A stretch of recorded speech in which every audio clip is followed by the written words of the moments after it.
Hello दोस्तों, नमस्कार। Stock market share YouTube channel में आपका स्वागत है। अभी हम बात करने वाले हैं इंटेग्रा एसेंशिया लिमिटेड शेयर की, क्योंकि इसके बारे में एक धमाकेदार न्यूज़ निकल के आती हुई दिखाई दे रही है। और वो धमाकेदार न्यूज़ ये है कि इस कंपनी का जो Q4 का रिजल्ट आना है, जो Q4 का रिजल्ट आना है, वो उसके डेट फिलहाल निकल के सामने आ गया है। तो इसे हम अभी आगे के स्लाइड में पूरा डिटेल से जानेंगे कि ये जो कंपनी कब जो है अपना Q4 का रिजल्ट जारी करते हुए दिखाई देगी। और इसके अलावा जब Q4 का रिजल्ट जारी करेगी और उसके संदर्भ में जो मीटिंग होगी उसमें क्या कुछ और निर्णय होते हुए दिखाई देने वाले हैं। इसके अलावा हम जाते जाते इस कंपनी के बारे में ये भी देखने की कोशिश करेंगे कि ये जो कंपनी है वो अप्रैल महीने में उसके बारे में कितना टारगेट दिया जा रहा है, क्योंकि ये इसका जो Q4 का रिजल्ट निकल के आएगा वो फिलहाल जल्द ही आता हुआ दिखाई देगा। और उसके बाद ये जो अप्रैल महीने का टारगेट ये दिया जा रहा है, वो अगर इसने अच्छा खासा रिजल्ट दिखा दिया तो ये कंपनी फिलहाल अच्छी खासी तेज़ी दिखाते हुए उस अप्रैल महीने का जो टारगेट जिसे हम अभी देखेंगे वो अचीव करते हुए दिखाई भी दे सकती है। तो चलिए दोस्तों, बिना किसी देरी के वीडियो शुरू करते हैं। सबसे पहले अगर हम बात करें इसके चार्ट पैटर्न की, तो यहाँ पे आप देख रहे हैं कि एक तरफ जहाँ इस कंपनी में 1.5% की लोअर सर्किट लगता हुआ दिखाई दे रहा है, वहीं दूसरी तरफ निफ्टी में 110 पॉइंट की तेज़ी देखी गई थी। और ये जो फिलहाल लोअर सर्किट लगता हुआ दिखाई दिया था, वो कल जब मार्केट खुलेगा तो आप देखेंगे कि हो सकता है कि ये अपर सर्किट में भी बदलता हुआ दिखाई दे दे।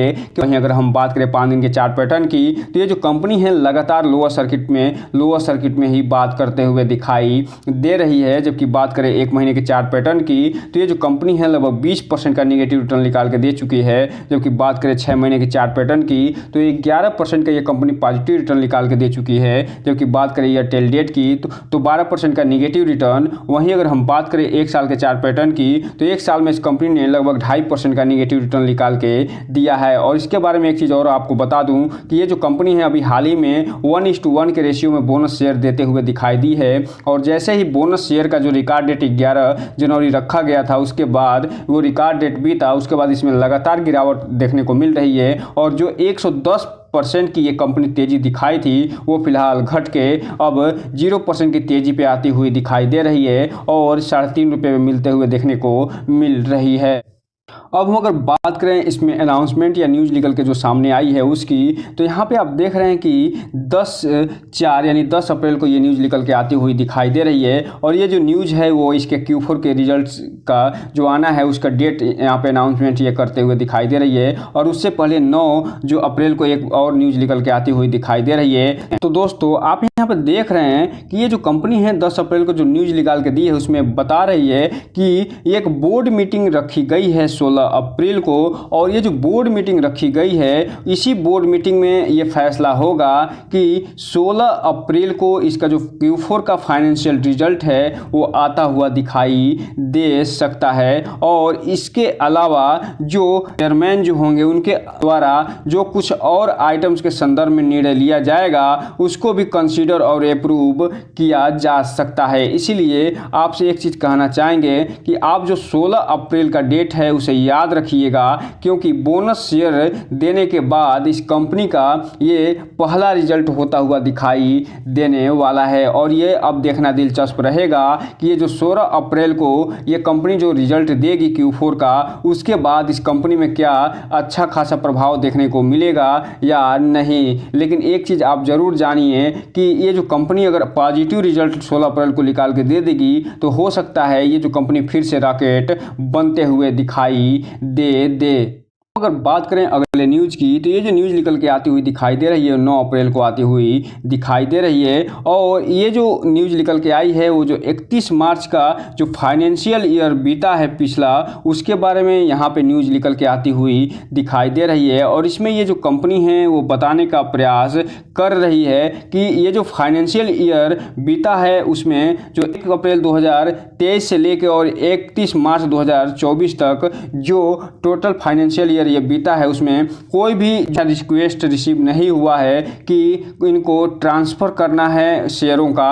अर्थात ये जो कंपनी कोई भी शेयर ट्रांसफ़र करते हुए दिखाई नहीं देने वाली है। और इसके अलावा ये जो कंपनी है इसमें बताया जा रहा है कि नाम चेंज से संबंधित, ट्रांसपोजिट नेम से संबंधित या ट्रांसमिशन से संबंधित या डिलीटेशन ऑफ नेम से संबंधित या सब डिवीजन जिसे जो स्प्लिट कहते हैं उससे संबंधित या कंसोलिडाइजेशन से संबंधित या रिन्यूअल या फिर एक्सचेंज ऑफ सर्टिफिकेट से संबंधित कोई भी ऐसा रिक्वेस्ट प्राप्त नहीं हुआ है कि ये काम इन्हें करना है। इसीलिए फिलहाल इसमें से कोई भी रिक्वेस्ट ये पूरा करते हुए नहीं दिखाई देंगे क्योंकि इनको ऐसा कोई भी रिक्वेस्ट प्राप्त होता हुआ देखने को नहीं मिला है। अब हम अगर बात करें इसके डिलीवरी पोजीशन जो उठाई जा रही है उसकी, तो यहाँ पे आप देख रहे हैं कि 10 अप्रैल को जब मार्केट बंद हुआ है तो इसमें टोटल 10,22,000 शेयरों की टोटल क्वांटिटी ट्रेड होते हुए दिखाई दे रही है, जिसमें से पूरा का पूरा डिलीवरी उठता हुआ दिखाई दे रहा है। जबकि इसमें आप देखे थे कि जो निफ्टी है वो फिलहाल उसमें 110 पॉइंट की तेजी देखी गई थी, जबकि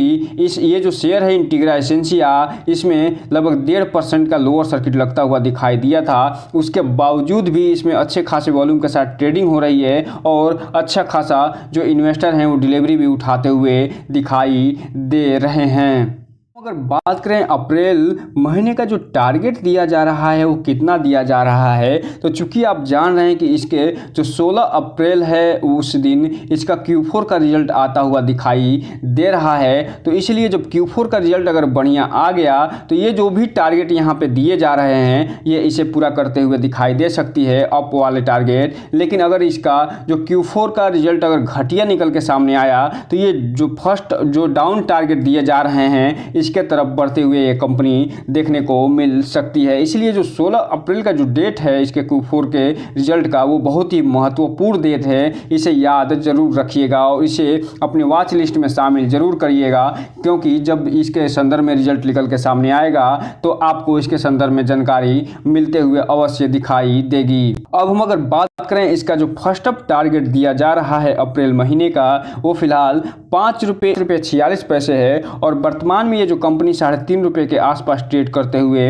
दिखाई दे रही है। तो इस हिसाब से आप देख रहे हैं कि लगभग ₹2 के ज़्यादा का इसे टारगेट ये देते हुए दिखाई दे रहे हैं। और जो सेकेंड अप टारगेट दिया जा रहा है वो ₹6.5 के आसपास का, जबकि जो थर्ड अप टारगेट दिया जा रहा है वो लगभग ₹8 के आसपास का टारगेट दिया जा रहा है। और जबकि फोर्थ अप टारगेट दिया जा रहा है वो ₹9.5 के आसपास का टारगेट दिया जा रहा है। और ये मान के चल रहे हैं कि ये जो टारगेट दिया गया है वो Q4 का रिजल्ट अच्छा आता हुआ दिखाई देगा और ये कंपनी रॉकेट बनते हुए दिखाई दे सकती है। इसलिए इसका जो अप्रैल महीने का जो अप टारगेट का जो रेंज दिखाई देगा वो फिलहाल ₹5.5 से लेके और ₹9.5 के बीच में देखने को मिल सकता है। लेकिन अगर किसी कारणवश इसका घटिया रिजल्ट निकल के आता हुआ दिखाई देगा तो ये कंपनी इसका जो फर्स्ट अप डाउन टारगेट दिया जा रहा है ₹2.14 का वो ₹3.5 से घट के ₹2.14 तक जाते हुए भी दिखाई दे सकती है। जो सेकंड डाउन टारगेट है वो ₹1 का है और उसके बाद ये माइनस में भी जाते हुए दिखाई